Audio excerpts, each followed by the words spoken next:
Salve, psiconautas do Brasil! Este é o seu canal de curiosidades sobre os mistérios da mente humana e os segredos da psiquiatria. Aqui, 3 psiquiatras com visões muitas vezes diferentes sobre os fenômenos psicológicos irão discutir os elementos que estão por trás de nossos neurônios e a matemática que produz o que chamamos de mente humana. Para que esse projeto dê certo, a gente pede que você deixe seu like, se inscreva no canal, ative os sininhos de notificações e compartilhe com os seus amigos. Eu sou Rodrigo Ramos, psiquiatra e psicodramatista, e estou aqui com Roberto Canton. Olá, como vai? Gostaria de hoje falar que nós vamos discutir um tema muito cabeludo, muito mais cabeludo que o nosso ilustre convidado.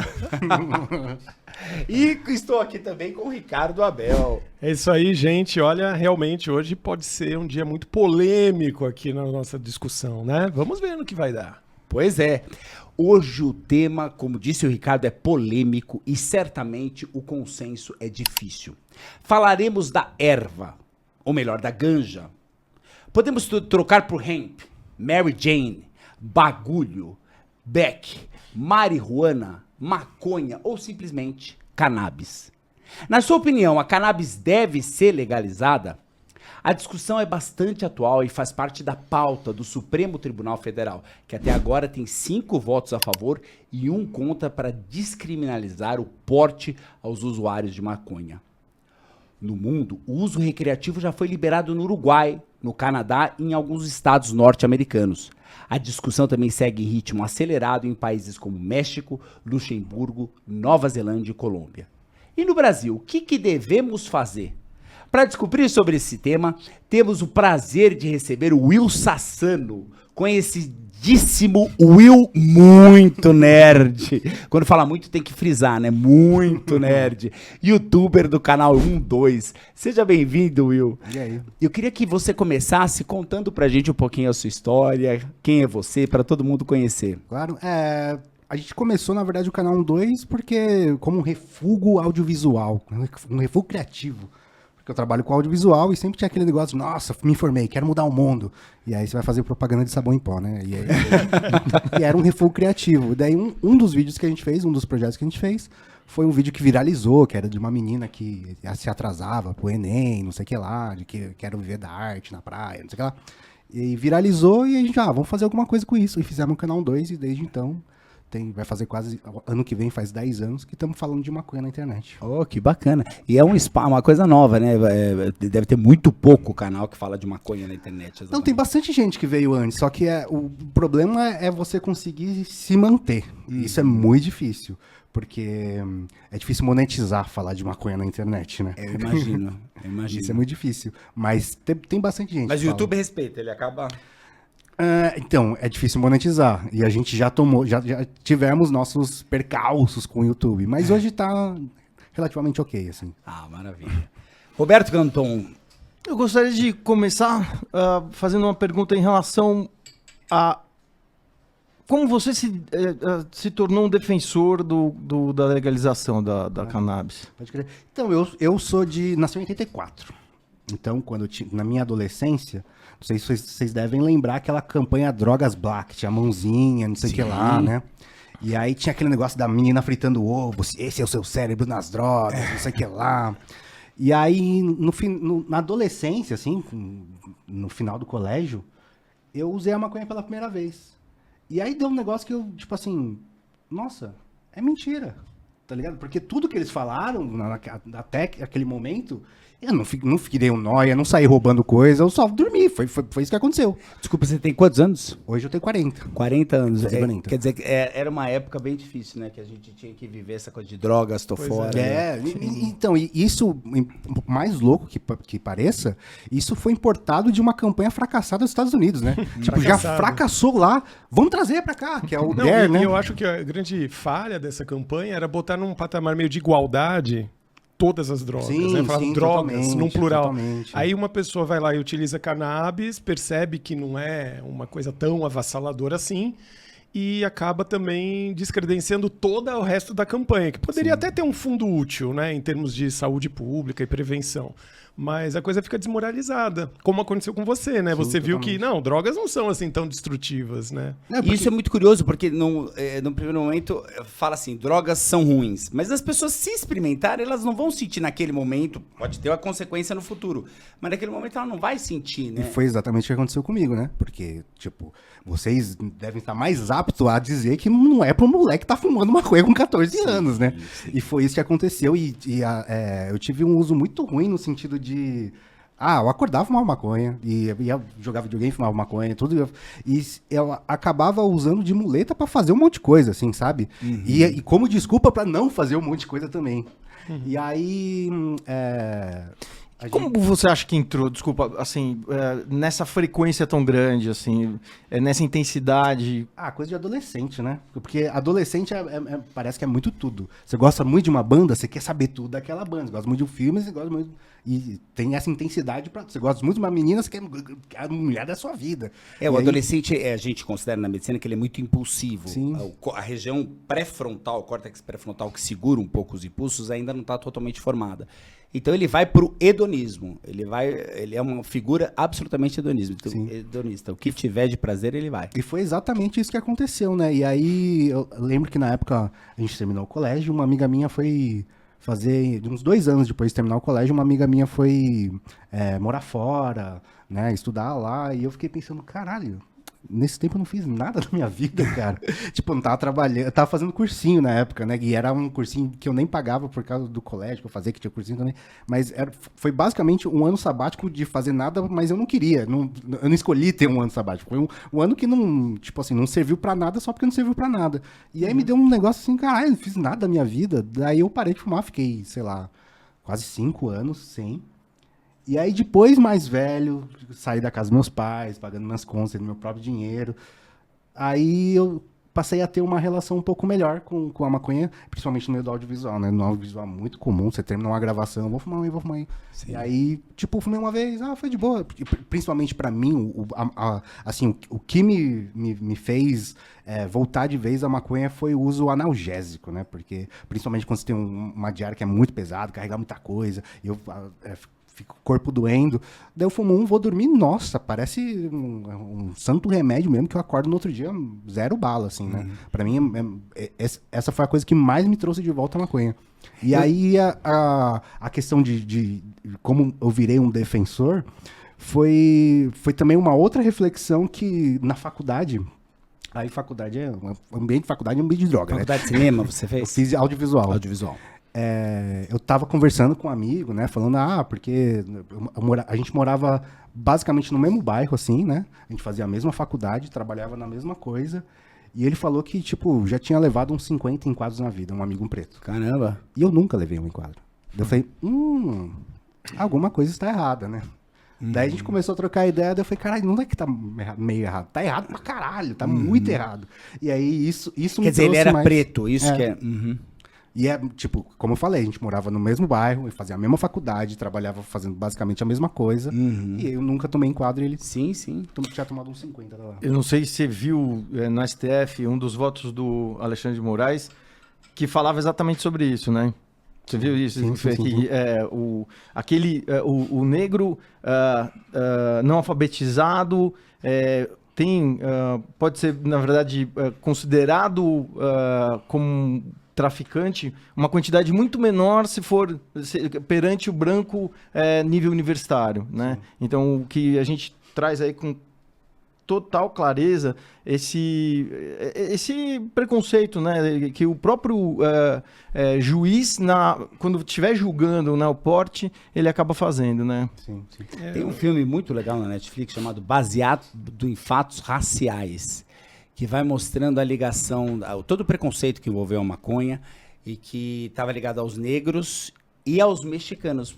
Por isso que os americanos, no primeiro momento, eles mudaram o nome de cannabis para marihuana, para associar aos mexicanos, né? E vai mostrando tudo, a evolução do filme maravilhoso, vai mostrando a evolução do jazz junto com a maconha. É interessantíssimo. Sim. E hoje, no Brasil, principalmente, é impossível falar de maconha sem falar de racismo. É impossível. Ficou uma coisa indistinguível, né? Fala um pouco sobre isso. É porque, tipo assim, nos Estados Unidos teve essa questão dos mexicanos, né, e dos negros. Aqui no Brasil foi puramente dos negros, né? Porque a maconha chega no Brasil, não dá pra ter certeza, mas acredita-se que vieram junto com os portugueses, né? Porque usava pra velas, esses negócios, e com os escravizados africanos. E desde o começo, desde o dia 1, assim, um dos primeiros países a ter uma lei contra a maconha foi o Brasil, sabe? E era uma forma de controlar a população negra escravizada da época. É porque é interessante, né? O cânhamo, né? Ele fazia fibras mesmo, né? Então ele era usado largamente para fazer velas, coisas como. Mas eu acho que é interessante para a gente continuar. Se o Ricardo puder contar para os nossos espectadores o que é a maconha, o que é essa droga? Explica um pouco para a gente. Bom, a maconha, ela é uma erva, né? A cannabis sativa também tem outras derivações, né? Outras espécimes, né? Mas do gênero cannabis. E que ela é um composto que tem alguns ingredientes, né, na sua formulação. Isso vale a pena falar porque muitas pessoas, como entendem porque é uma planta, né, que é alguma coisa natural, um argumento que a gente sempre escuta, às vezes até em consultas médicas mesmo, as pessoas argumentando, não, mas tal coisa é natural, como se isso já desse a credencial de que faz bem, de que não tem problema nenhum. Então eu suponho que essa pessoa podia ser picada por uma cobra, porque o veneno é natural, ou ela poderia sair, se perder no meio do mato e comer qualquer frutinha que ela encontrar sem nenhuma preocupação, porque é natural. A natureza por si não garante segurança de nada, né? É cheia de venenos poderosíssimos. Não que a maconha seja um veneno, não é isso que eu estou dizendo. E dentro da maconha existem alguns componentes químicos que agem sobre o sistema nervoso. Os dois principais são o THC, que é o tetrahidrocannabinol, que é o que confere para a maconha o potencial de ação, de alterar a percepção das coisas, da realidade, né, que dá a sensação que as pessoas buscam, em geral, ao usar uma substância assim. E tem o famoso canabidiol, que é CBD, a abreviação, que hoje está muito em voga, falando que o canabidiol pode servir para tratamento de doenças de vários tipos. E, de fato, hoje em dia, só um parênteses, ele já é legalizado para uso, pelo menos em epilepsias refratárias, principalmente na infância, algumas doenças neurológicas que causam dor crônica, e basicamente isso. E existe uma série de pesquisas em andamento que envolvem doenças da área neurológica, como Parkinson, Alzheimer, na área de psiquiatria, tratamentos de ansiedade, depressão, e talvez estados psicóticos, com canabidiol. Mas as pessoas fazem como que eu vou dizer, uma espécie de confusão, uma mistureba entre falar de canabidiol e falar de maconha. Como se usar a maconha fosse alguma coisa intercambiável com o uso do canabidiol purificado, isolado. E não é bem assim, né? Porque se você for usar a maconha, ao invés de usar apenas canabidiol, você usa THC e uma série de outros componentes. Então, essa questão ela é muito viva hoje nas discussões, né? Do quanto a maconha pode ser utilizada na medicina e de que forma. Hoje em dia já se usam componentes da maconha, né? Como o canabidiol que eu falei. Eu não sei se vocês têm essa mesma percepção. Como é que você vê isso, Will? Vamos ver uma opinião fora da medicina. Tá, deixa eu fazer uma pergunta que é um pouco polêmica. Por favor. Vocês todos fizeram faculdade de medicina. Sim. Lá, quando vocês estavam tendo aula, jovenzinhos, o que foi abordado na faculdade sobre a maconha? Olha, eu me lembro só de aulas da psiquiatria. Não tinha muita orientação de usar ou não usar. Teve aula, enfim, com o Dr. Eduardo Jacoponi. A gente teve algumas aulas sobre com relação à maconha e outras substâncias, assim. Mas, assim, o potencial abusivo ou tem potencial terapêutico? Então, assim, a gente vai voltar, né? Quando você falou em 1984... Você nasceu quando? Eu nasci em 84. 84. Então, assim, a gente fez faculdade, eu me formei na faculdade em 1998. O entendimento ainda dessa questão terapêutica da maconha não existia. Não existia, né? A gente pegou a fase que a maconha era estigmatizada negativamente. Eu acho que não tanto, assim, não tão pesadamente, assim, né? Como eu acho que não foi passado dentro da faculdade, você vai usar, vai morrer, né? Assim, não. Mas acho que não realmente pôde explorar tudo aquilo que hoje a gente tem de conhecimento. Quer dizer, nós estamos falando quase 30 anos depois, né? Então, muito conhecimento se produziu nesse período. O próprio canabidiol, ele não era assim, falado, né? o sistema endocannabinoide, né? Que assim, para algo fazer efeito em você, você precisa ter um receptor, né? Então, a maconha, você fumou, né? Vamos lá, é a chavinha que vai entrar em alguma fechadura e vai dar o barato. Ou vai dar o barato, ou vai melhorar a sua dor. Na verdade, o processo de dor está mais relacionado aos receptores de anandamida, que são mais periféricos do que centrais. Né? Então, assim, o que acaba acontecendo, O que é anandamida, doutor? Desculpa, a anandamida é um dos endocannabinoides, né? É um canabinoide produzido que a pelo gente próprio produz, corpo. que a gente produz, é a maconha que a gente produz. A gente, então, tem... É a maconha natural. Natural. E que está muito ligado, hoje se sabe que, por exemplo, com a endorfina, né? Que é mais poderosa que a endorfina, né? Enfim, mas para não fazer uma digressão tão grande, acho que assim... Mas já fez? Já fiz. Não, eu acho que não havia o conhecimento, né? Não havia o conhecimento. E, assim, o próprio, assim, esse sistema endocannabinoide, que hoje se fala bastante, não sei se você já ouviu falar do sistema endocannabinoide. Então, isso nós estamos falando de uma descoberta recente, quer dizer, né? Nós estamos... É absurdo a quantidade de receptores canabinoides que a gente tem dentro do nosso organismo, né? Tanto centrais quanto periféricos. Por isso também as questões, acho que de se falar de muitas doenças, de a potencialidade de se tratar muitas doenças. E é interessante que a gente descobriu primeiro os receptores, porque você fumava maconha, algum barato dava, quer dizer, tinha a chave e a fechadura. Depois a gente falou, não é possível que Deus virou e falou, olha, eu vou fazer um receptor aqui, porque um dia vai vir uma plantinha. E aí a gente descobriu a anandamida e outro composto, os outros endocannabinoides. Eu acho que na faculdade também fica claro, lembrando que as drogas de abuso potencial, elas já são apresentadas, mas tentando quebrar um pouco a ideia de que todas são muito iguais, diferente daquela campanha publicitária falida que você falou. Acho que já a gente é apresentado a um diferente risco de potencial de abuso, de dependência, que todas têm, mas em escala diferente, não é? O meu questionamento é exatamente porque, como você falou, né, tem esse negócio de usar a mesma coisa, mas é porque, posso estar enganado, mas eu ainda não vi nenhum registro de alguém que morreu de overdose de maconha, sabe? E Não aí, teve, parece, que caiu, né? Uma tonelada cara de maconha. tava em cima trazendo da do cabeça Paraguai cara. e foi esmagado, só se for, né? Mas aí tem não sei se vocês já ouviram falar daquele... Até o filme do Dallas Buyers Club, que é o cara que traficava drogas para a primeira onda de soropositivos.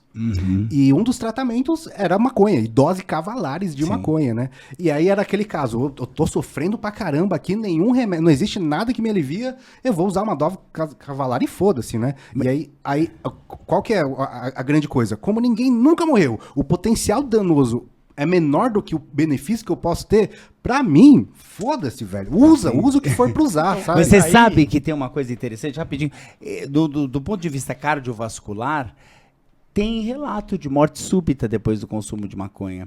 Principalmente pessoas que já têm previamente problema cardiovascular. Não, e eu vou até dizer uma coisa, porque em medicina a gente acaba sendo um pouco caxias quando vai fazer a análise do quanto uma substância pode ser benéfica de fato ou não. É preciso passar por uma série de testes, retestes, que têm que ser replicados em grupos de estudos separados ao redor do mundo para evitar o relato anedótico. O que é isso? Um fala para o outro, então deve ser. Por exemplo, há uns anos atrás, acho que 10 anos quase, 7 anos, teve um negócio que foi aquela fosfoetanolamida que curava o câncer. Não sei se você lembra, já faz muitos anos. Era um químico da USP de São Carlos. São Carlos ou Sim, Ribeirão? São Carlos. E ele tinha desenvolvido essa substância lá e ele começou pelos estudos dele a supor que aquilo tratava o câncer. Qual câncer? Nunca ficou claro. Câncer lato sensu, todos os cânceres. Já fica estranho, porque os cânceres são muito heterogêneos entre si. Mas parece que ele achou que a fosfetanolamida etanolamida se concentrava mais em células cancerosas, isso facilitaria como sinalizador para o próprio organismo, o sistema imune, atacar aquelas células que estariam marcadas pela substância fosfoetanonamida. A teoria era muito interessante, as pessoas se apaixonaram pela ideia, sobretudo quem está muito mal, quem está em momento de desespero. Os familiares foram atrás do Congresso Nacional chorando, implorando. Para que fosse liberada fora da Anvisa. Né? Exatamente. E a Anvisa falou, não, pera, vamos fazer os testes, vamos investigar, porque isso daí pode até fazer mal ou não fazer nada, não é? E não, porque fulano, aqueles relatos anedóticos, fulano tem um caso para contar, e contava aquele caso lindo que a pessoa curou, e etc, etc e tal. Bom...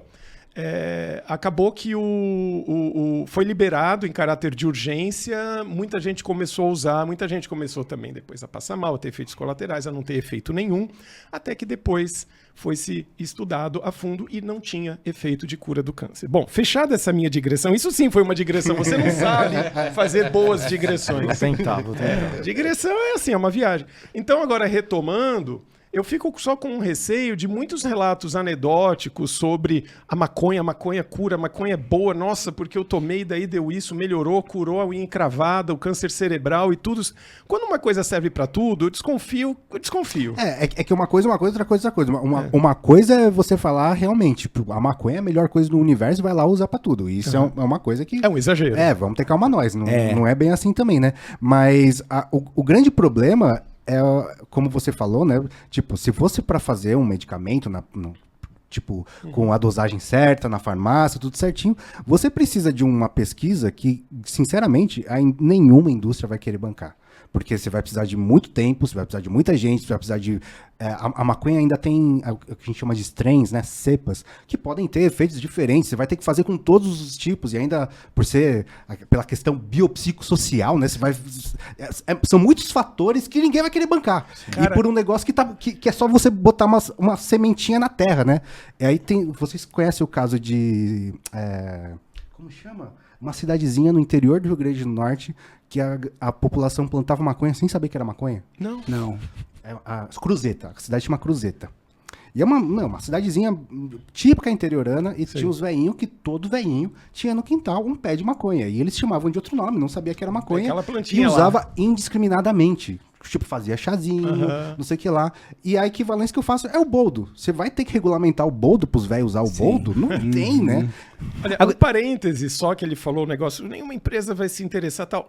Cara, você acredita que eu li que a British American Tobacco, como é que fala isso em inglês? Tobacco? Não sei como fala. Que é uma empresa de tabaco do Reino Unido, ao antever que o tabaco está diminuindo o consumo por 1000 motivos e que a maconha está em ascensão, em discussão, legalização, eles estão querendo se interessar para eles investirem nisso, fazendo lobbies de legalização da maconha, para que seja realmente assinada no Reino Unido a liberação. Então, veja, tem por trás, assim como o tabaco já teve, lá pelas décadas de 50, 60, grandes interesses industriais fortes de que as pessoas fumem porque tudo bem, não haveria também um pouco disso agora, de grandes interessados, né? Falar, não, fumem aí, porque eu vou produzir, eu vou plantar, vocês vão comprar e legaliza, porque daí eu ganho muito com isso. Tem uma diferença muito grande da maconha para qualquer outro commodity, assim, né? Que pode-se dizer, que é o autocultivo. Porque, por exemplo, para eu plantar o meu próprio tabaco, eu preciso de uma grande quantidade de terra, de água, não sei o que lá. O processo é muito mais complexo do que de maconha. Sim. E tem gente que planta maconha em um gabinete de computador. Literalmente. Sim, né? E assim, a quantidade é suficiente para se sustentar. Tem maconha hidropônica, né? Aí muda essa visão do lobby, né? Porque, você pode fazer o lobby que for. Se regulamentar o autocultivo, como aconteceu em todos os países que legalizaram, né? O Canadá, o Uruguai tem uma regulamentação de autocultivo. Isso aí perde força. Porque eu vejo, a maconha movimenta 120 bilhões de dólares por ano. E a gente começa a perceber uma propaganda dela muito parecida com o que foi feita com o cigarro. Então, de alguma forma, as pessoas vão lançando a ideia de que a substância não é tão perigosa, nem estou dizendo que ela é, mas a gente vai diminuindo a possibilidade de perigo, que eu acho que a gente pode discutir daqui a pouco. Vai primeiro lançando, não, então vamos começar medicinal, porque você cria uma reputação para a substância e depois você libera o uso recreativo. Tem algumas propagandas, a gente tem até um vídeo aqui. Só voltando, porque na verdade o tabaco teve toda uma história anterior uma história muito parecida, né? De ser uma planta usada medicinalmente, né? Com propriedades. E aí depois. Até a Coca-Cola, tá? A estratégia. Até a cocaína, sim. A estratégia está sendo mais ou menos a mesma, de você dizer, olha, não é tão perigoso, depois você fala que é medicinal, depois você vai recreativo. Tem mas se é maconha, se a gente puder pôr. Se a maconha só chegar a ter propagandas tão legais quanto as do Hollywood na década de 80. Maravilhosa. Cara, aquele jet ski. Malboro, Puta, cara, era bom, tudo bem. Só as pessoas bonitas fumando. Agora, tem essa propaganda, olha que interessante. Ela chama The New Life. The New Normal, perdão. Ele mostra o George Washington, que é um ídolo norte-americano, e mostra ele como um plantador de maconha. Ou seja, ele está tentando. Isso foi feito na Califórnia, em 2019. Eles estão tentando, de alguma forma, fazer com que a pessoa comece a ver de outro jeito. Na sequência, ele vai mostrando todo o problema que a gente teve com a maconha no começo do século XX, dos anos 30, quando ela começa a ser proibida, tudo. Vai mostrando as prisões, as famílias muito... Todo o problema que a gente foi tendo, né, com a maconha, e querendo dizer, olha, o objetivo é justamente trazer uma contraposição, né? Aí mostra um pouco essa parte mais estigmatizada, mais caricata, né? Até que vai evoluindo, vira grupos, entra em centros de tratamento, quer dizer, a maconha entrou no grupos de discussão, grupos psicológicos, etc. Está sempre sob a visualização da polícia, até que ela chega na normalidade, e as pessoas chegam a gente começa a ver as pessoas felizes, você vê que isso é uma propaganda feita por uma agência de publicidade, as pessoas felizes, curtindo, ela começando a ser discutida na família, né? Até que a gente vê pessoas maravilhosas entrando com sacolas da Mad Men, que é a indústria, uma loja californiana que é um dos grandes vendedores, né? Então, assim, lá na Califórnia é permitida a propaganda. Em países como o Uruguai não são permitidos, né? Mas essa coisa, como é que você enxerga que está tendo uma propaganda hoje em dia do... Mas é muito, sinceramente, é muito pouco, né? Porque ninguém precisa falar pra ninguém fumar maconha. Tipo, já é uma coisa tão, assim... inclusive, entre os próprios maconheiros, é muito comum ter uma pessoa que não fuma nada.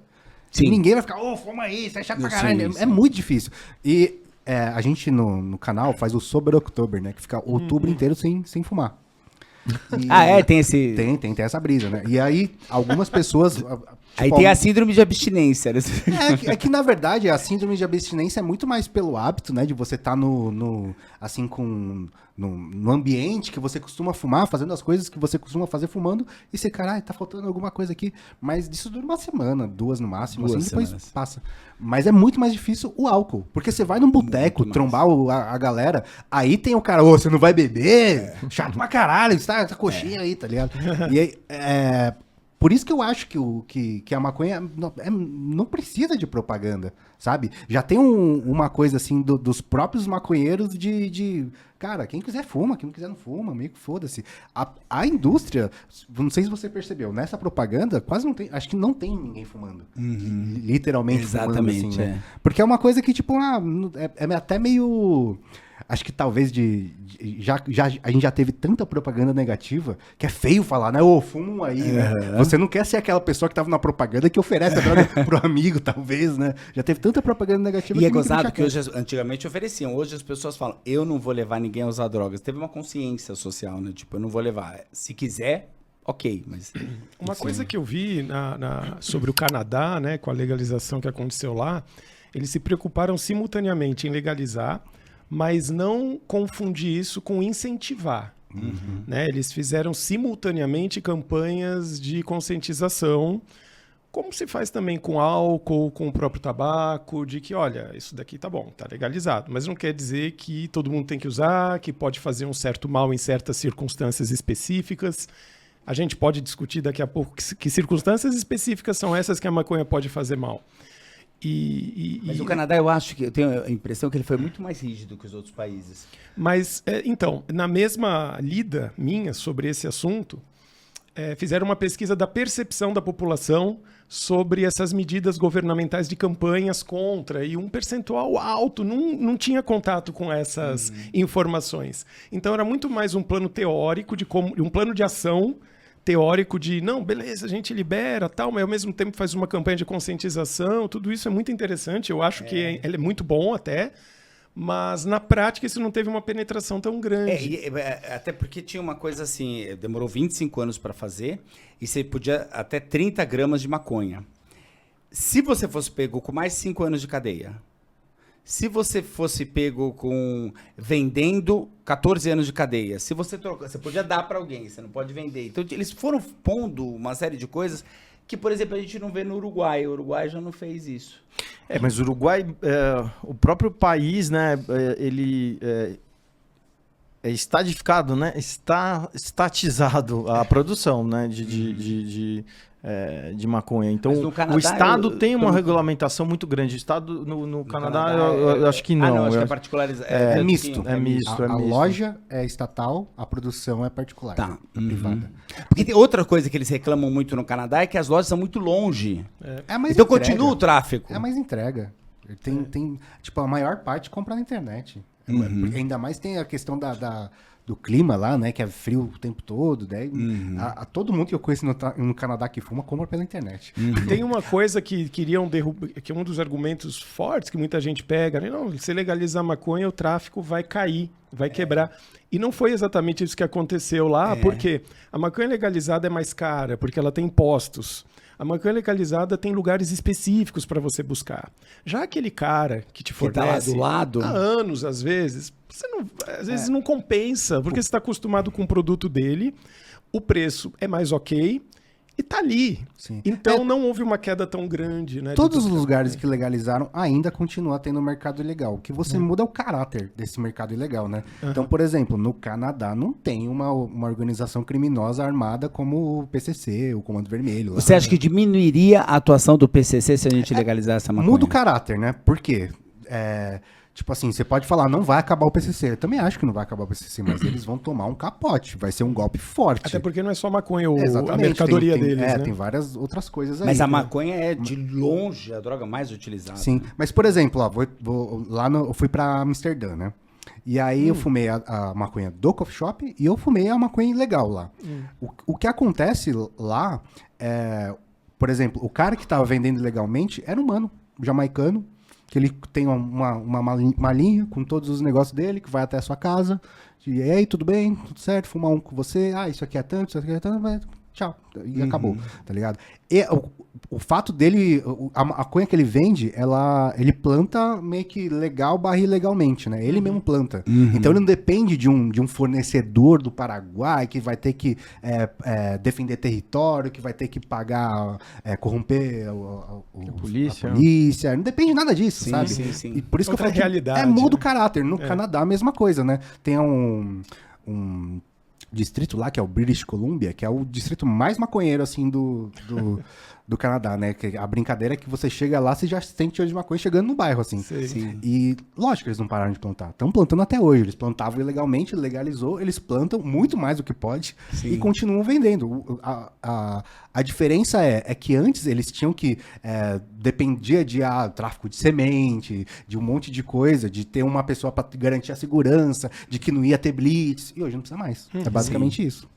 Agora, Eu queria, assim, fazer uma pergunta que, na verdade, a gente vai responder. Eu não sei se você vai... Eu gostaria que você também pensasse sobre isso, assim. Se houvesse uma bula, né, na maconha, o que conteria essa bula? Nossa, complexo, hein? Tem falando de de efeitos Amsterdã, colaterais, você quer Efeitos dizer? colaterais, desculpa. tem é difícil porque a maconha ela age muito diferente em cada pessoa, de inúmeros motivos, né? Mas tem um canal do YouTube em Amsterdã que chama Drugs Labs, que é basicamente uma galera jovem provando droga e descrevendo o que tá acontecendo, né? Quando você diz galera jovem, quantos anos mais ou menos? 20 e poucos, assim. E eu tô falando de tudo. Fumar crack, dar um tiro, tudo. E eles vão fazendo tipo uma bula mesmo, É, descrevendo os daí, efeitos tipo, colaterais. cada episódio é uma substância. E a grande coisa é ser o efeito oposto daquela propaganda que eu falei. É o cara jogar real mesmo, sabe? E então ele vai falar tudo que ele não tá gostando, tudo que ele tá gostando e etc, né? O problema da maconha é que, diferente de outras substâncias, a cepa vai... você pode fumar uma maconha que te deixa, tipo, completamente ativo, pensante, e uma que vai te deixar derrubado em posição fetal. E, tipo, a mesma quantidade, na mesma forma de usar, sabe?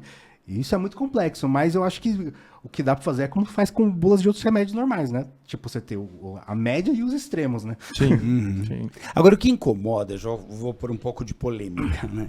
O que incomoda os psiquiatras em todos os lugares onde ela foi legalizada, e aqui a gente tem o Canadá, tem Estados Unidos, alguns estados, tem o Uruguai, tem Portugal, né, que ela é descriminalizada. Em todos esses locais aumentou o consumo de maconha. E qual que é o X da questão? A gente tem dado robusto de que o consumo de maconha, principalmente para menores de 18 anos, menores de 20 anos, pode aumentar em 5 vezes a chance de uma doença horrorosa que chama esquizofrenia. Então, quanto mais as pessoas estão fumando, tem até um dado do Canadá aqui, do Uruguai, se vocês puderem pôr aqui para a gente um gráfico, que mostra um aumento. Então a gente vê isso mesmo. E isso é um mantra na psiquiatria. O que a gente faz, né? Porque a gente, a gente percebe a existência de um transtorno psicótico, ou seja, a pessoa sai da realidade. Psicótico é quando a pessoa começa a delirar, começa a acreditar que estão perseguindo ela, quando ela tem alucinação, ela está vendo coisas que não existem, né? Isso é uma alteração grave no cérebro. O cérebro está sendo agredido quando a pessoa está passando por isso. E a maconha, ela tem, desde muito cedo, ela foi verificado essa questão. Então, o que a gente faz com esse dado, né? Sim. Isso... E só agregar uma outra coisa, que também o teor, né, a quantidade de THC, ela vem também sendo manipulada, de certa forma, para ser mais concentrada. Ou seja, a gente está vendo algumas coisas acontecendo. E o que você acha desse cenário? Sim. Vamos lá. A questão da galera mais nova, isso acho que é a maior preocupação de todo lugar que legaliza, né? Mas você legalizar é exatamente isso, porque um moleque de 12 anos pode ir como eu consegui com 14 anos, qualquer moleque de 12 anos pode ir na biqueira comprar que ninguém vai falar nada. A partir do momento que você legaliza, que você coloca leis, coloca regras, você evita que essa criança possa ir num coffee shop em Amsterdã e comprar. Lá você não vê. Aliás, em Amsterdã é muito mais comum você ver gente muito mais velha, assim. O espectro contrário, né? Mas a grande coisa também a questão das doses é você... Olha o gráfico aqui do Uruguai. Que, a gente tem em 2012 a legalização. E a partir de 2012, repara como vai crescendo na vida, nos 12 meses. Aqui, assim. Prevalência na vida, quer dizer, né, um uso na vida, então você vê que vai de 20 para 30. Sim. A prevalência em 12 meses de 8,3 para 14,6, né? Sim. A média mundial é 8. Tem duas coisas, né? Primeiro a questão E outro de acordo com a idade, só pra gente colocar aqui, ó, vai aumentando, tem aumentado com a idade, né? Que aí vai bem de acordo com o que você tá falando, né? A questão da dosagem, da concentração, né? Isso é muito comum pela criminalização. Qualquer substância que for criminalizada a dosagem vai aumentar. Você vê como chama aquela substância que está dando overdose nos Estados Unidos agora? O fentanil. Que é muito mais concentrado do que a heroína normal. E é por uma questão mercadológica, né? Porque você quer conseguir logisticamente transportar mais com mais concentrado, menos volume, vender mais caro, é uma questão mercadológica. A concentração aumenta pela criminalização. Tanto que os países que já estão com a legalização mais assim, Avançada. estabelecida, o efeito é o contrário. Exatamente porque, sei lá, antes de começar a gravação, tem um dado dos países, dos estados que legalizaram nos Estados Unidos, que o maior aumento do consumo foi entre mulheres maiores de 40 anos, que eram mulheres que não queriam recorrer ao tráfico, agora tem uma lojinha, vou lá, né? Sei lá. E essa galera, tipo, você pega uma maconha muito concentrada, a primeira experiência é horrível, né? Porque, tipo, a pessoa não tá acostumada, não fumou a vida inteira. Agora, em relação ao aumento do consumo, isso ainda é um dado que é questionado por quê? Se você fizer uma pesquisa aqui no Brasil, você fuma maconha, quantas pessoas você acha que vão falar a verdade? Existe um estigma muito grande. E eu acho que no Brasil, todos os jovens fumam. Eu tenho 2 filhas, eu já estou me preparando. E aí, esse é um problema grande. E aí, tem um dado que era muito antigo de Amsterdã, né? Que eles fizeram lá. Que Amsterdã tem uma legalização muito louca lá, porque lá não legalizou. Existe uma... Interessante isso, né? Porque lá, tudo começa lá e não legalizou lá. Não descriminalizou, não nada. Só, tipo assim, tolerou-se. Tipo, é melhor que a gente tenha algum controle do que nenhum controle. Foi essa a ideia deles, né? E aí, tem dados muito antigos que você vê exatamente essa relação. Quando, no começo dessa descriminalização, na Holanda, existia ainda uma discrepância do que se acreditava e os dados que tinham. A partir do momento que... Hoje, qualquer pessoa que fuma na Holanda, meio que ninguém tá nem aí. Você pode fumar. E aí o dado já passa a ser mais real. Pra questão do estigma. Não tem mais estigma. E é muito louco que os holandeses fumam muito pouco. É muito mais uma... Quando você tá lá na cidade mesmo, né, tipo, de segunda a sexta, de segunda a quinta, vai. É muito louco que parece outra cidade, né? Porque o fim de semana é o parque de diversão europeu. E na semana tipo, quem usa é o pessoal mais velho, não sei o que lá. É bem diferente, é muito louco isso. Eu queria agora... Você é uma figura muito agradável, tem um discurso muito agradável, é um prazer muito grande tê-lo aqui com a gente. Mas assim, você sabe que para o psiquiatra cabe o lado ruim da história, né? Cabe falar para as pessoas o que elas não devem fazer, né? Então, a questão, né, que o Rodrigo comentou em relação à esquizofrenia, na verdade não só a esquizofrenia, mas todos os transtornos mentais, né, síndrome do pânico, ou transtornos de outros, de ansiedade, depressão, todos eles pioram quando há consumo da maconha, né? A gente sabe que isso é quase que é estabelecido, você vê na clínica, né, você vê no tratamento, né? Você pode ter algumas outras situações que a gente, né, falar aí de uso de maconha medicinal, que não acho que se aplica quando a gente fala de transtornos mentais, né? A gente não tem nenhum estudo que traga pra gente e fala assim, não, olha, não, usar maconha é bom para quem tem transtorno do pânico. Não tem, né? E a gente sabe que muito mais assim, que piora. Né? A gente pode até... A gente desconfia que dá certo, mas não tem um protocolo estabelecido. Porque o canabidiol, os estudos eles estão em curso, né? Existem estudos bastante já se desenhando com uma certa robustez, assim, né? Pelo menos o desenho do estudo, né? E o curso desse estudo, na verdade, ainda não tem. Você ainda não tem ainda a consequência, né? Os resultados ainda oficiais. Mas lembrando que é o canabidiol isolado. Então, né? lembrando que na realidade o canabidiol ele faz até um contraponto, enquanto o próprio THC, né? Ele dá o barato, né? Ele dá essa vivência que a gente pode até pensar como um pouco psicótica, né? Porque a maconha dá uma certa paranoiazinha, né? Você entra no lugar, você olha, mas estão olhando para mim ou não, né? Algumas vivências nesse sentido. Tem doses mais altas de THC, né? Então, quando você tem uma relação canabidiol-THC mais equilibrada, o efeito, né, potencial do THC ele é diminuído. Então, a maconha que tem mais canabidiol dá menos barato, né? Então, você tem uma relação mais próxima entre canabidiol e THC. Que acontece com a cannabis sativa, né? A cannabis índica, ela tem muito mais THC. Por isso que ela é usada para produzir o haxixe, né? Não, e tem o tal do skunk, né? O skunk, que é uma... Que é uma... Por cruzamentos ali, eles pegam plantas que têm concentrações maiores de maconha. De THC. E o skunk é uma maconha hiper forte em termos de THC, né? Eu não sei se o skunk hoje em dia... Então, é que, tipo assim, tem muita coisa que, tipo, entenda, maconha é uma planta. É só uma planta e mais nada. E aí, tem um monte... Pelo fato de não existir uma legalização, aí a galera vende como pode, né? Sim. Mas, por exemplo, skunk, o nome skunk, ele vem de uma strain. Que era um, tipo...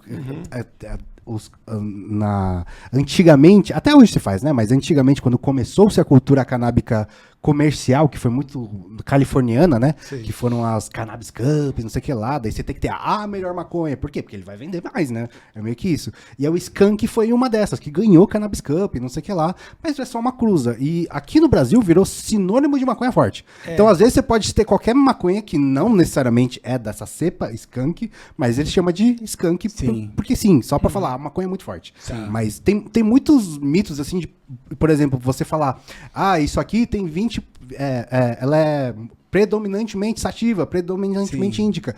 Hoje, biologicamente, não existe mais isso. Porque já se cruzou tanto que já tá não tem mais como, sabe? Você chegar e falar, essa maconha aqui é sativa. Aí a gente conversa com os cultivadores, né? Aí o cara tem aquela paixão pelo negócio que ele criou. O que é isso? Não sei. Já faz 10 anos que eu tô cruzando. Aliás, isso é muito Aí ele dá um nome doido, pra... né? Ele inventa um nome e pronto, tá lá, tá ligado? Aliás, isso é muito doido. A maconha, ela gera uma paixão, né? Total. Quando eu atendo jovens que usam maconha, que estão com qualquer problema, é quase impossível. Eu já tenho pra mim que não dá pra abordar frontalmente a maconha. Você tem que respeitar muito e ir pelas beiradinhas pra ver se ele dá uma abertura, porque é muito difícil, né? Até falando dessa questão do uso abusivo, né?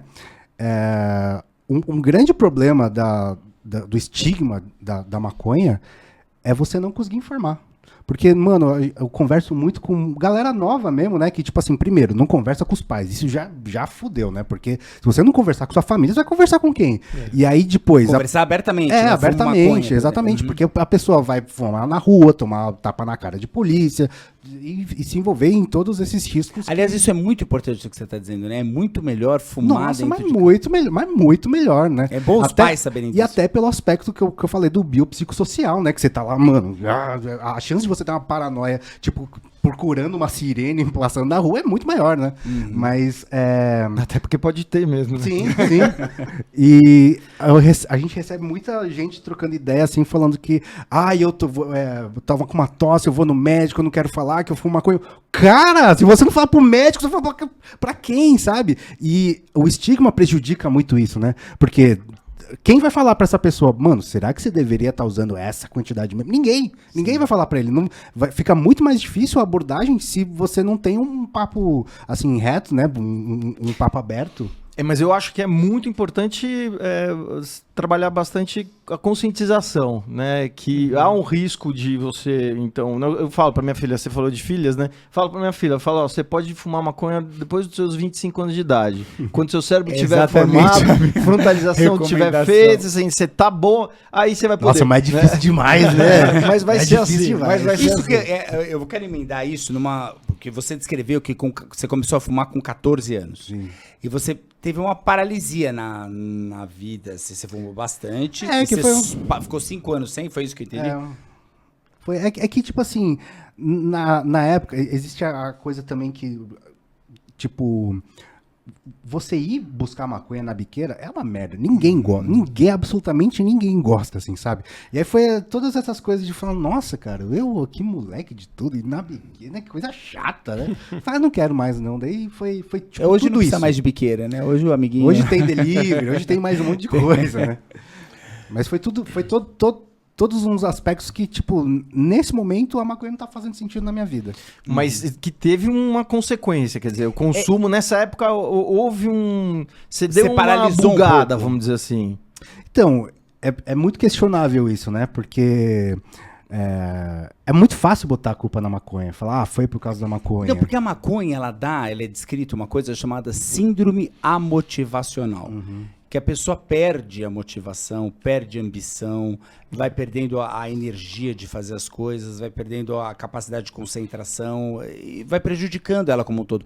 Tanto que tem alguns estudos que comparam a população de usuário de maconha com a população de não usuário, e entre os não usuários a gente tem muito mais, entre os usuários nós temos muito mais evasão escolar, desemprego, são dados que aparecem que também... Tem uma coisa que vale lembrar, né? Estudos. Há uma questão de, já faz tempo, 15, 20 anos atrás quase, ficava uma discussão falando que maconha não vicia, inclusive aquela banda Plant Hemp falava, não, maconha não vicia, o que vicia é a ignorância, esse era o lema e tal. Mas assim, dados científicos, né? Até 10% dos usuários podem ficar dependentes. Dependente, o que é dependente? É quando vicia. Eu não consigo ficar sem. É igual fumante de tabaco, que não consegue ficar sem o cigarro. É igual o alcoólatra, que não consegue deixar de beber todo dia em grandes quantidades. Então, a maconha, num certo percentual, pode produzir dependência. E por que as drogas, em geral, produzem dependência? Biologicamente, elas estimulam uma área do cérebro chamada centro de recompensa e prazer. É isso que todas, no final da história, em maior ou menor intensidade, fazem. E a maconha, quando vai estimulando muito esse centro de recompensa e prazer, com o tempo, ela pode dessensibilizar esse centro de recompensa de maneira que a pessoa passa a ficar, como o Rodrigo falou, sem muita motivação para buscar outros prazeres, porque nada toca. Sim. É a tal da síndrome motivacional que ele falou. Nesse caso, é o que a maconha pode fazer de mal. O cara fica ali sem muita empolgação, sem muito... faz isso aqui que é legal, uma outra atividade qualquer. A pessoa faz aquilo, não traz nada. Né? A grande coisa que eu falo que é muito fácil culpar a maconha é porque ela já está vilanizada há muito tempo, né? Uhum. Mas se a gente for pensar nessa questão de isso está viciando, isso está atrasando sua vida. Se você for pensar, a punheta pode fazer isso na sua vida. Pornografia pode fazer isso na sua vida. Sim, não é mas por isso que a pornografia também ativa essa centro de... Tudo que é ativo. Sim, o TikTok, o Instagram, tudo isso. Videogame, eu tô na dúvida que mas é pior, assim, então, a pornografia não dá um quadro psicótico como a esquizofrenia. Então, assim, a gente pode, na verdade, defender o videogame e a pornografia por causa disso. Mas aí o TikTok. Mano, eu tava vendo umas pesquisas tipo, da galera perdendo a capacidade de focar por causa desse negócio de 15 segundos, tá ligado? E tipo assim, se você pensar isso a longo... é a primeira geração que tá acontecendo. Se você pensar isso a longo prazo, se a pessoa ficar a vida inteira nesse negócio... Vai reduzir cada vez mais. Vai ser segundo, né? Então, e uma coisa interessante também, por que a gente fala em independência, né? Porque essa estrutura que o Ricardo falou, que é da recompensa, é uma estrutura que chama-se estriado. A gente tem uma parte que é o estriado ventral e uma parte chamada de estriado dorsal. O estriado ventral é que dá o prazer, etc., e que vai dando a síndrome motivacional. Mas conforme ele vai ficando esgotado, a gente começa a abordar o estriado dorsal. O que é o estriado dorsal? Ele é subcortical. Ou seja, o córtex cerebral é a região onde está ligada às nossas vontades, ao nosso pensamento, etc. O estriado dorsal não passa pelo córtex. O que significa isso? Que com o tempo, por exemplo, imagina que eu sempre fumo maconha com o Will. Todo dia a gente vai lá e fuma maconha. Eu vou esgotando o estriado ventral. Chega uma hora que vai pro estriado dorsal. Agora, de olhar pro Will, reflexo, é hábito. Eu já começo a bolar maconha. Eu já não tenho controle. O que é bolar maconha? O que é bolar maconha? Enrolar. Tudo bem, para saber. A gente saber aqui. Mas assim, isso acaba também acontecendo com drogas mais pesadas, né? Acho que a maconha, ela não... Entre elas, então, mas assim, toda acho que droga eu uso... que vai mexer com o estriado ventral, mas eu acho que do percentual. Na maconha é mais baixo. Não, e esses 10% também, né, não, então 10% há que se ver que esse tempo há uma temporalidade, né, dos 10% em relação à dependência da maconha. Olha, isso se não você quer dizer... usar 180 miligramas de maconha, de THC, que vai equivaler quase a 2 cigarros mais atuais de maconha por dia, por 12 dias, você já pode começar a ter a síndrome de abstinência, que é um dos parâmetros de dependência. Sim, eu acho que vai ter fissura, vai ter a síndrome de abstinência, você vai ter uma Sim. série de... Mas é muito diferente, a gente também precisa, né? Senão a gente vai cair naquela propaganda lá que você estava descrevendo, que assim, o indivíduo não vai para Cracolândia fumar maconha, né? Sim, não, é inquestionável. Deixa eu é. fazer um paralelo aqui com duas substâncias que podem ser de abuso, que muito conhecidas, que é o álcool e o tabaco. O álcool tem um potencial de vício muito baixo. As pessoas bebem muito com frequência. Talvez aqui todas as pessoas dessa sala já beberam alguma coisa e bebem às vezes. Com exceção de Ricardo Abel. Com minha exceção, porque eu não bebo. Mas é muito comum as pessoas terem contato com álcool. Dessas pessoas todas da população que bebem, eventualmente, uma fração muito pequena se torna dependente de bebida. Ou seja, o álcool tem um potencial de vício baixo. Com o tabaco é o oposto. As pessoas têm contato com o tabaco eventualmente e uma fração pequena não vicia, fica virando um fumante esporádico, fumante social, o cara que fila um cigarro de outra pessoa. Na balada, Mas fuma a na nicotina balada. é bastante viciante nesse aspecto. Então é muito comum a pessoa ter contato com o tabaco e viciar. E nesse espectro aí, entre a nicotina que vicia muito e o álcool que vicia pouco, todos podem viciar, com proporções diferentes. A maconha está entre eles. Por exemplo, uma substância muito viciante é a cocaína, né? E dependendo do preparo, a cocaína vicia um tanto, o crack ópio, já os vicia derivados do ópio. muito mais, o crack é altamente viciante. Você não vai encontrar raramente um usuário de crack social, né? É raro. É raro. Pode ter? Pode, mas um percentual pequeno. Acho que Então, ínfimo. a maconha, ela tem uma coisa da pessoa poder, com alto grau de probabilidade, não viciar. É daí que vem a fama de que não vicia. Mas existe um percentual que vicia. Sim, e uma vez pequeno viciado, que vai ele está sendo. dependente. Uma Se vez sendo depender. dependente, ele tem todas as características da dependência, como síndrome de abstinência, estreitamento progressivo dos interesses na vida, que a gente chama estreitamento de repertório, e assim vai, né? Podendo desenvolver uma síndrome motivacional, podendo eventualmente, raramente, ter estados psicóticos deflagrados pela maconha. Enfim, tem seus riscos. Às vezes. Às vezes. Mas saiba, quem está pensando em usar, que existe um risco. Então, é por isso que eu falei da bula, né? Eu acho que tinha que vir com a bula. E a bula você tem o risco de 4 vezes a 5 vezes mais do que a população que não faz uso de cannabis, de ter esquizofrenia, desenvolver esquizofrenia, né? Eu acho que seria legítimo, então, nesse sentido, né? A gente ter, né, que nas biqueiras viesse uma bula.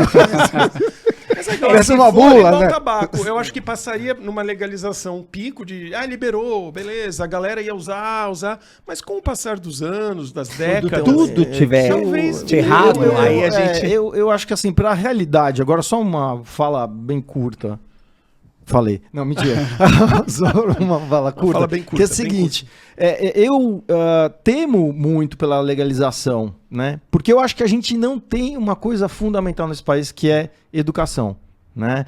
Então a gente tem uma distribuição de renda uma das piores do mundo, a gente tem... a gente pode usar esses mesmos argumentos contra ou a favor, né? Mas a verdade é que me causa um pouco receio exatamente porque a gente não tem educação. A gente não tem educação básica de qualidade, então a população não pode ser preparada para aquilo que poderia acontecer, né? Escolher entre usar ou não usar, né? Escolher entre usar e ter esses riscos de ter esses problemas e não usar e não cair nesses riscos, né? O que você acha?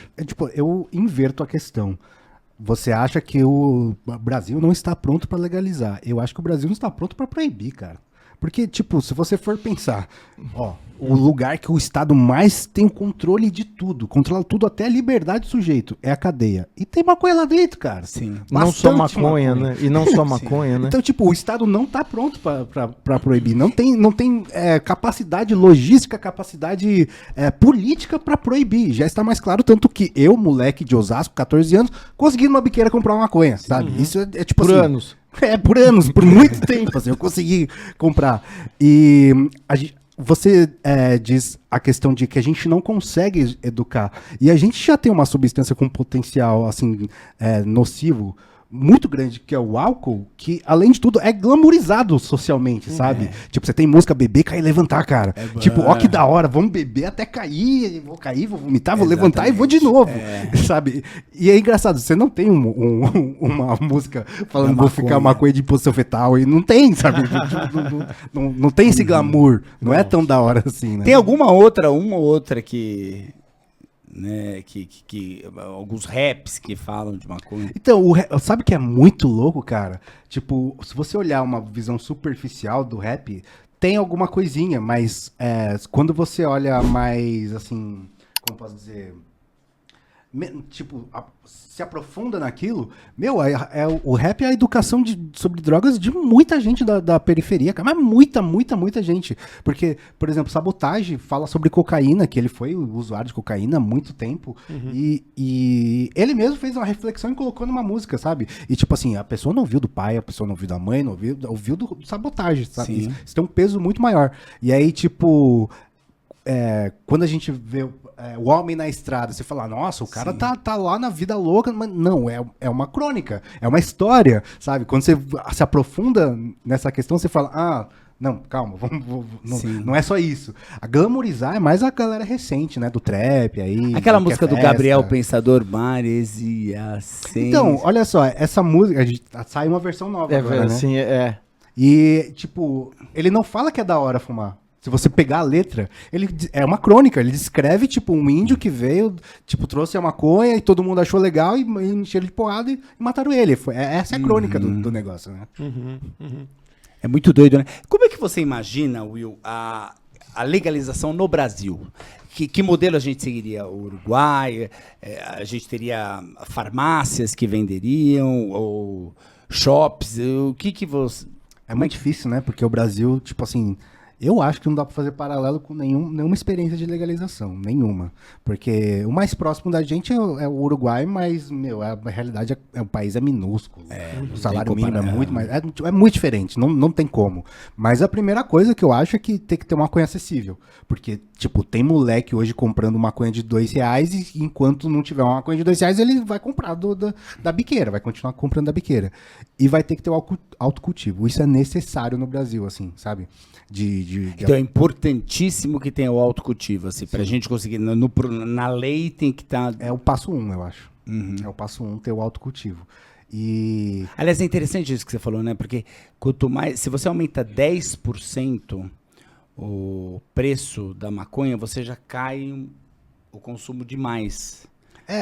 Tá muito vinculada, né? O consumo legal, né? Não, o consumo, por exemplo, você pega as maconhas mais caras são as menos consumidas, embora sejam melhores, de melhores qualidades, etc. Tem uma realidade no Brasil que hoje não tem mais em nenhum lugar do mundo, que é o prensado, né? Que é um negócio assim que dá tristeza de imaginar que, tipo, você...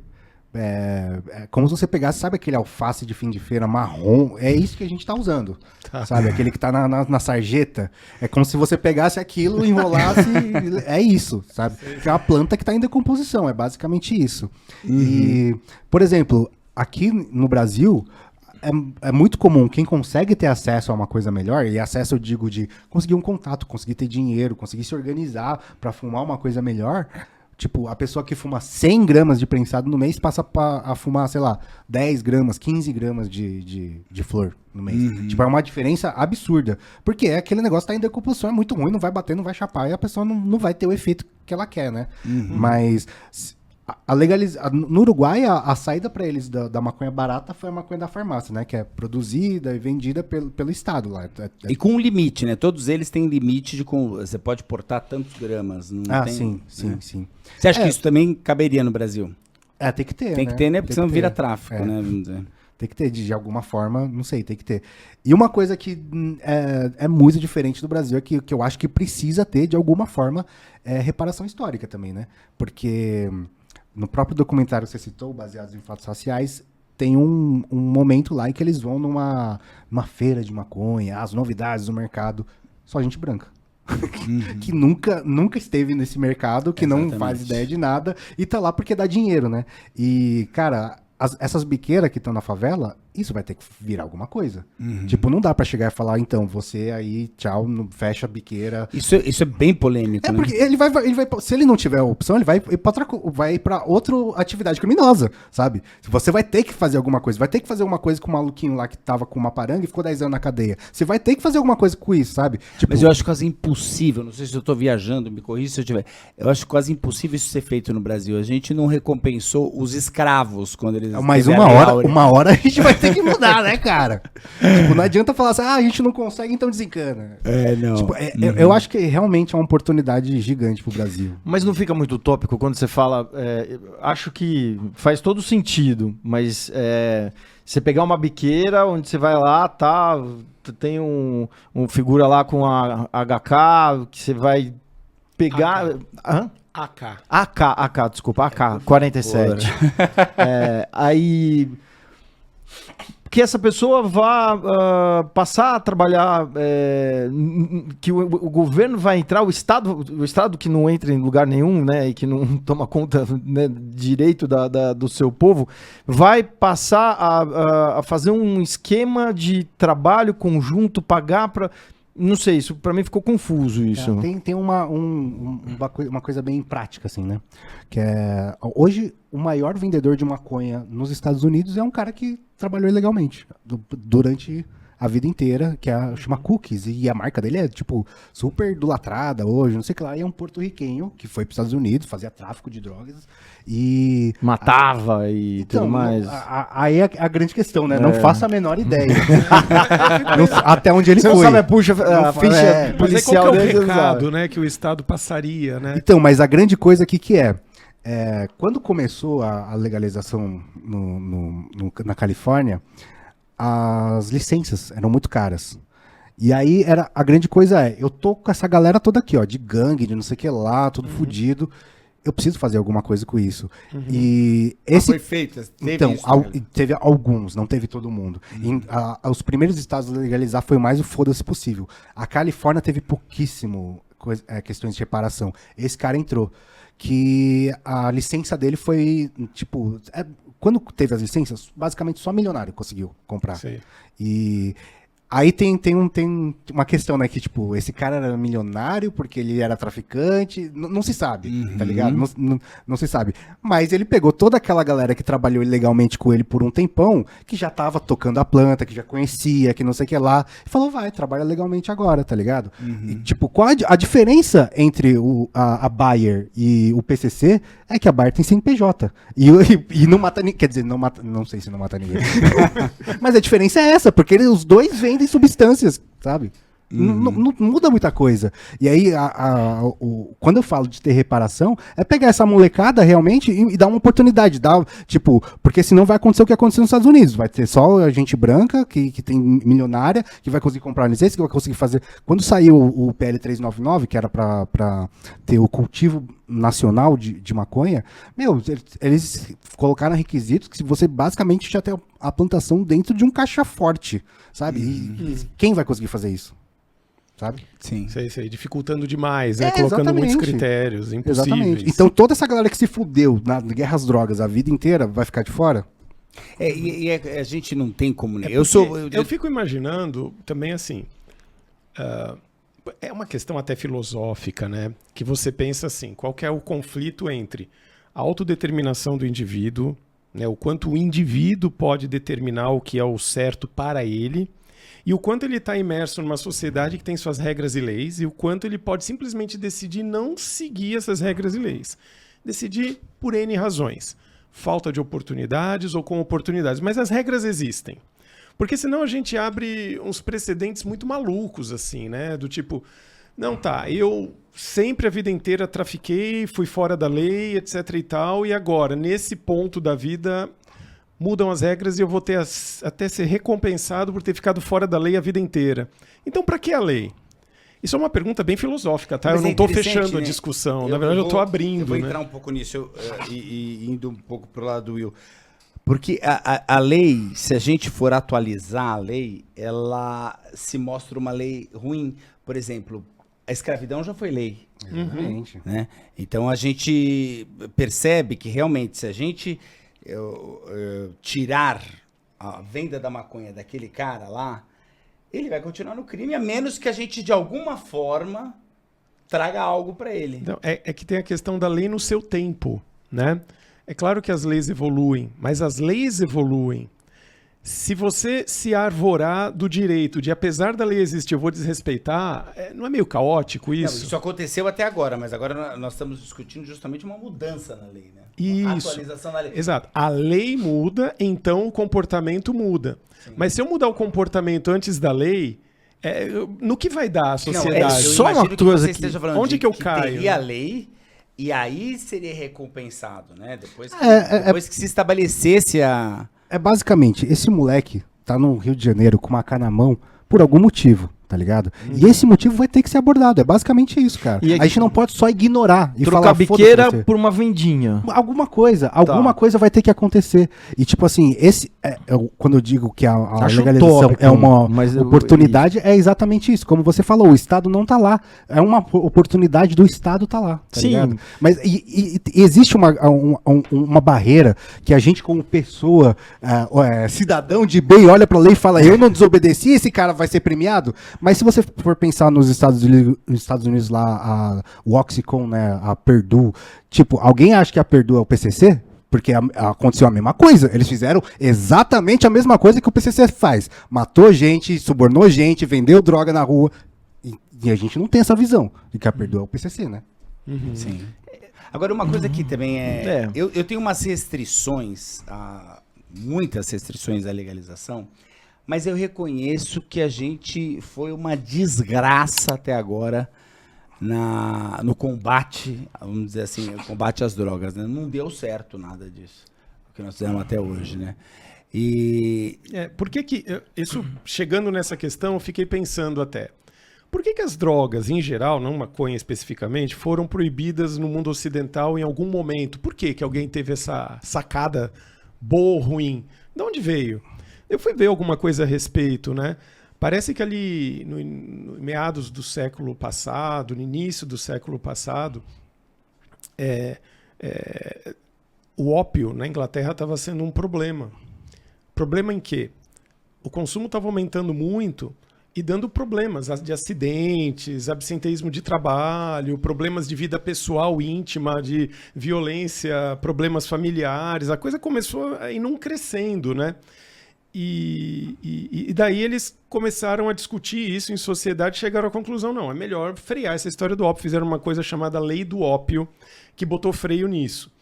Diminuiu, porque as pessoas não tinham mais acesso fácil. Claro, aumentou o tráfico, mas até o tráfico se instituir, né, a coisa diminuiu, foi freado. E assim depois foram para outras drogas, atingindo a maconha no transcorrer da carruagem aí, né? Então fica uma questão até para hoje, né? Quando a sociedade se depõe para debater, para discutir alguma coisa, a vontade dessa sociedade deve pesar de alguma maneira. Só que a sociedade é muito heterogênea. A sociedade precisa de informação, né? A sociedade, né, de todos os seus estratos, os mais altos, os mais baixos, precisam ser informados, porque senão as decisões ficam muito vazias, ficam muito superficiais, ficam muito baseadas em quê? Né? Em regras, em moralismo, em quê? Em pseudociência. A moral acaba sendo fundamental para o desenvolvimento da lei, né? A vez a moral é absolutamente variável, diversa e mutável, né? Agora, uma coisa interessante, entrando nisso que você falou, é que dos grandes responsáveis pela reputação péssima que a maconha teve por muito tempo, hoje está melhorando a reputação dela, foi um brasileiro. Sim. Que teve a Conferência Internacional do Ópio da Liga das Nações. Pernambuco Filho, doutor Pernambuco Filho. Foi na maldade, porque ele já sabia. Ele já sabia. Ele comparou a maconha com o ópio e dali ela foi proibida. Essa é uma comparação injusta, porque dentro daquilo que eu falei de um espectro... ele já sabia. É um exagero, né? Não é assim. Não é comparável pau a pau. Né, os percentuais de problemas são diferentes, né? Gritante aí, gritante, né? Então, as drogas são diferentes. Isso para não cair naquele falso equivalente de comparação que nem você falou. Você viu a propaganda quando você era jovenzinho lá, drogas fritam seu cérebro. Drogas, no geral, todas. Não é bem assim. Vamos falar a verdade, particularizar caso a caso. Isso é mais honesto, né? Pior coisa que você pode falar pro seu filho é drogas.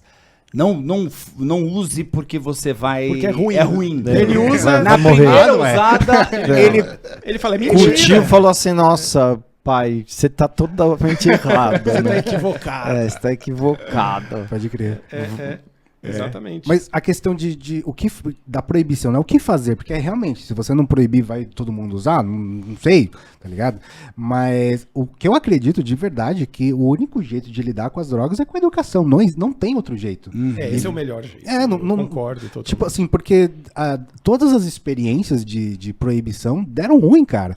Desde da lei seca lá nos Estados Unidos, tipo, você gera sempre a proibição gera mais danos do que a própria droga. Se você for pensar, outro dia a gente tava vendo uns negócios lá que, por exemplo, a dose letal de aspirina é muito fácil de eu comprar ir na farmácia, comprar um monte de caixa, tomar e morrer. Tipo, ter uma dose letal, uma overdose de aspirina. E a gente tem que se preocupar com isso, tá ligado? Tipo assim, olha, é muito mais fácil educar e falar, cara, você não precisa tomar uma dose nesse letal de ponto não é aspirina. psicoativo, né? Não mas traz um barato, aí- não dá sensações. Mas a preocupação. A gente tem. Vocês conhecem o Dr. Carl Hart? Não. Depois procurem o trabalho dele, que é sensacional, assim, né? E ele mudou muito, assim, a percepção sobre o que é o vício, né? Porque o Braços Abertos, o programa da Cracolândia que teve aqui em São Paulo, foi muito baseado no trabalho dele, né? Mas uma questão que ele coloca, por exemplo, teve lá a Guerra do Vietnã, em que a galera tava numa situação de merda lá, vivendo a guerra, e se machucou e começou a usar morfina, ou até usar morfina porque tinha, não sei o que lá. A rodo. O que se imagina é que essa juventude vai voltar para os Estados Unidos e você vai ter um bando de viciados em heroína. E não foi isso que aconteceu. Exatamente, é. Não foi isso que aconteceu, tá ligado? Aliás, aconteceu o oposto, né? O oposto, porque essa galera o ambiente voltou foi voltou para uma sociedade que teve os baby boomers depois, né? Uma sociedade que estava efervescente culturalmente, você recebeu o amor da família, não sei o que lá. Então, o que ele diz é que a substância tem todos os aspectos, né? Mas o contrário do vício não é a saúde, mas é a socialização, é esse ambiente, né? É isso que ele diz. E aí que eu acredito que você melhora a relação com as drogas exatamente melhorando a sociedade. É mais utópico ainda. É meu tópico vezes 10, tá ligado? Agora, mas É o que tá isso é tendo. verdade. qual que é o papel, É na verdade, sua visão, Will, de atividades como a marcha sobre a maconha? Você acha que ajuda, não ajuda? As pessoas acabam vendo de um jeito legal, falar, um bando de maconheiro querem... Como é que você vê isso? É necessário, é super necessário. A gente tá uma vez por ano, pelo menos, na capa lá do jornal, pô, bora pra caralho, forrando a Paulista.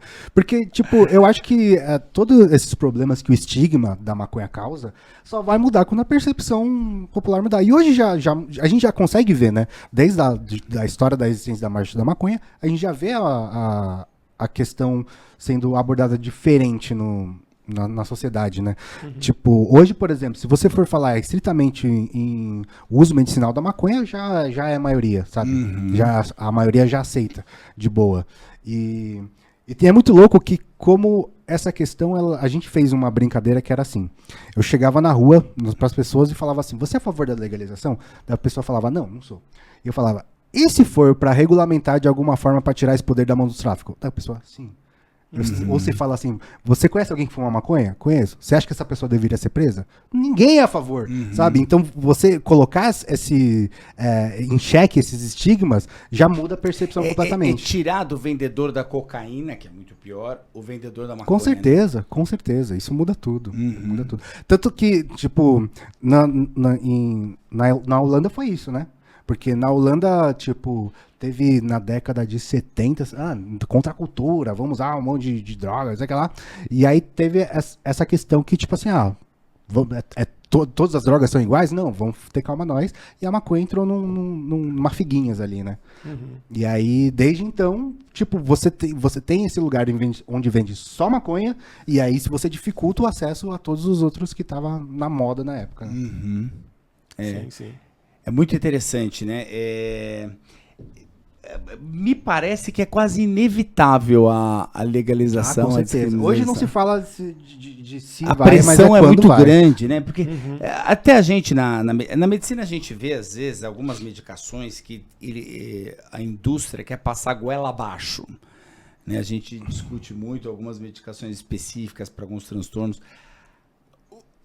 O canabidiol, eu acho que tem um pouco disso. Tem aquela Vem com coisa essa de pegada. Você precisa do canabidiol. Vem com essa O pegada. canabidiol se transformou a... Não, uma panaceia, né? Como eu estava falando, serve para tudo, desde unha encravada E o até... termo maconha medicinal, ele é um termo publicitário, porque na verdade a gente não tem evidência, porque o médico é muito chato, o médico, como ele é da ciência, para você dizer alguma coisa baseada na ciência, você precisa de uma evidência muito forte. Sim. A gente não tem evidência de que a maconha tem uma propriedade medicinal. A gente tem só do canabidiol.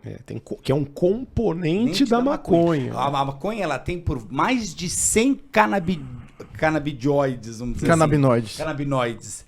É o canabidiol. Sim. Existe a questão complexa, como eu falei, que nenhuma empresa vai bancar uma pesquisa. Mas a minha esposa, por exemplo, ela não usa maconha. Não fuma porque sim. Mas ela tem um uso extremamente específico que é cólica. E pra ela, mano, não importa que remédio, só funciona maconha. Tipo assim, ela vai buscar fazer uma consulta pra buscar uma prescrição? Não vai, cara. Não vai. E ela vai falar pras amigas? Não vai, cara. Ela vai usar o dela e foda-se, sabe? Tipo, não tá fazendo mal, ajuda muito. Mas, cara, você tem que ver, parece outra pessoa, mano. Sim. Sabe? Tipo, é mudança Sim, da água pro sim, vinho, sim. assim. E... É que talvez num caso desses, o que aconteceria se já tivesse as pesquisas de CBD, né, de canabidiol avançadas? Talvez tivesse uma indicação precisa de canabidiol. É que quando ela fuma maconha, ela fuma o canabidiol junto com um monte de outras coisas talvez desnecessárias e que talvez coloquem ela num outro efeito desnecessário, né? Mas é o que acontece. Até Mas tem umas existem apresentações, né, de um pouco de THC, THC, né, THC, que até é existe porcentagens, alguns estudos de THC também, não é que não existe, algumas propriedades De pequena percentual poderia ser bom, alguma propriedade anti-inflamatória, tudo. Tem um amigo que ele tem esclerose múltipla. Isso, e aí, essa pra é uma ele, indicação. o CBD não é nada, né? E ele tem que ficar chaparadalhaço 24 horas por dia, porque enquanto ele não tiver chapado, ele tá com dor. Muita dor, assim, de... O poder analgésico do canabidiol também é bem conhecido, e do THC, um pouco de THC também não também teria tem. muito... Sim. Mas como eu falei, né, é muito complexo, porque, tipo, você vai precisar de fazer com... Quanto tempo precisa de uma pesquisa pra, sei lá, 10 anos, 15 anos, 20 anos? Não necessariamente todo esse tempo, mas você assim, vê que a vacina do Covid foi rápida. O problema é a amostra, Sim, né? você vai ter Então que a fazer com amostra muita é gente. com muita gente, então você tem que parir a amostra. Mas não tem que fazer- necessariamente, você pode fazer uma pesquisa com 100 pessoas, outra com 300, outra com... Aí depois vai ter um cara, outro pesquisador que vai juntar todos. Sim. É que é E vai foda. fazer uma compilação de todos os estudos com um efeito estatístico, chama-se meta-análise. E aí a gente chega às conclusões. É foda, eu sou muito nerd de pesquisa, né? Eu fico lendo todas as pesquisas, mas é foda, cara, que toda vez que sai uma pesquisa, é sem pesquisa preliminar. Você vai ver a amostra. Não tem como, é muito caro se fazer com muita gente, com muito tempo. Sim, Por isso pesquisa tem que é esperar a caro, meta-análise, pesquisa é caro. porque a meta-análise De pega amostras 14 pequenas em mil... amostras pequenas, né? Uma meta-análise, primeiro, ela filtra pesquisas boas de ruins, com método horrível e com método bom. Ela vai filtrando. Isso demora. É isso que demora anos. Mas só vai ter meta-análise quando tiver um monte de estudos estudos. que a Exato, gente que é o tem que demora. pouquíssimos, né? É porque e pouquíssimas... o século XX todo a maconha ficou estigmatizada, então parou todos os estudos praticamente, desde os anos 30. Começou a voltar no começo do século XXI. E aí a gente está começando agora a pesquisar, lá pelos 2010 mais ou menos, a gente começou a pesquisar, a coisa começou a vir, veio o conceito de alguns compostos que poderiam ter fins medicinais, etc. Sim. Então ainda é muito recente, né? Mas mesmo fora dos poderes medicinais eventuais aí da cannabis, em especial do canabidiol, a conexão do ser humano com substâncias de abuso é muito antiga, é muito ancestral, Nossa, né? Muito. É muito ancestral. Inclusive, tem uma nota de curiosidade, né? Que mesmo na natureza, animais buscam uso de substâncias às vezes. Eu estava vendo que tem uma espécie de macacos que utiliza de uma centopeia, uma espécie de centopeia para se lambuzar com o o produto que ela libera lá e eles passam a centopeia de um para o outro. Olha que comportamento. Você já viu esse comportamento Já, de já. passar de um para o outro? Então, pois é. Tem o golfinho que faz isso com o baiacu também. Ele tem, e eles buscam. Golfinho faz isso com passa o baiacu. O gato tem aquela erva de Coitado gato. do a baiacu, tem uma coitado. erva de gato chamada catnip, não sei se vocês conhecem, que o gato busca ali uma experiência diferente. Então, por quê? O que está por trás disso? O estímulo dessa área cerebral chamada centro de recompensa e prazer. Então, isso é uma coisa muito ancestral e muito biológica mesmo, né? A questão é o quando essa busca pela experiência pura e simples de prazer começa a se tornar danosa, né? Danosa. Então, Teria que ter um limite, né? Por Teria isso que eu acho que a educação é fundamental. É a educação, esse que é a questão, né? É que eu acho que quando a gente fala de maconha, a gente esbarra muito numa tipo hipocrisia, né? Eu acho muito louco mesmo, a gente ter os cassinos online, tá ligado? Vamos aí, vai, galera, e tipo, não tem nenhuma regulamentação da maconha. Isso eu acho muito louco, cara. E tipo assim, a gente não precisa falar que o potencial danoso dos jogos de aposta. Jogos de azar, ninguém precisa falar disso, né?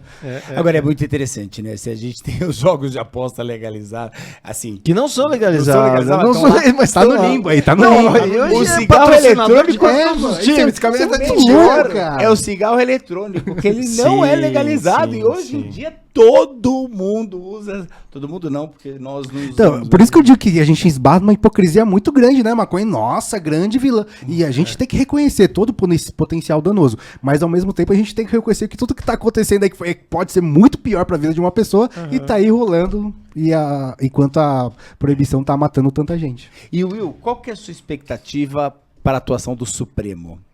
Como é que já ganhamos, agora o Alexandre. ganhamos. Como é que chama o rapaz lá, o Mendonça, Sim. André Mendonça, né? Que pediu vista, né? Sim.